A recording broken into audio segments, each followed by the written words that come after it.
therapeutische Ansätze auch für deine persönliche Entfaltung, aber eben auch in der Partnerschaft, da den Atem miteinander fließen zu lassen. Das ist aber auch das, und das ist für mich dann auch Intimität, wenn man zum Beispiel in einer Gruppe atmet, weil da auch dieser Atemfluss, dieser Austausch an Energien da ist. Da habe ich noch eine Buchempfehlung mit reingepackt, die bekommt ihr aber auch im Handout. Und dann sind wir auch schon bei den Gewohnheiten und den Einfluss derer auf unser Verhalten. Da springe ich jetzt ein bisschen schneller drüber.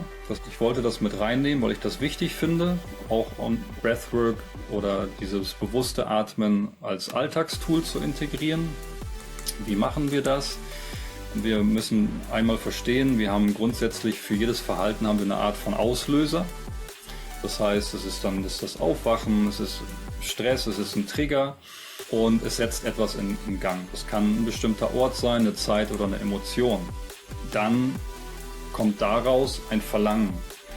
Das heißt, es ist abhängig von meiner Interpretation. Wenn ich jetzt den Stress habe, habe ich jetzt das Verlangen, es gibt dann das ungesunde Verlangen, zum Beispiel eine Zigarette zu rauchen. Oder das gesunde Verlangen, Stress, okay, was haben wir gelernt? Breathwork. Ich möchte mal tief durchatmen. Und interessanterweise ist das tiefe Einatmen, tiefes bewusstes Einatmen und langsames Ausatmen entspricht dem Rauchen.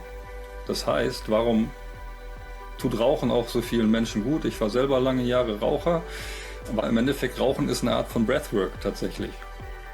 Jetzt können wir aber auch einfach die Zigarette weglassen und können bewusst atmen. Und das ist dann letztlich unsere Reaktion. Und wenn ich da kurz innehalte, bewusst atme, kann ich diese Reaktion steuern. Das heißt, da kann ich dann aus meinem reaktiven Nervenzentrum in meinen präfrontalen Kortex gehen und kann sagen, okay, ich nehme jetzt eine bewusste Entscheidung.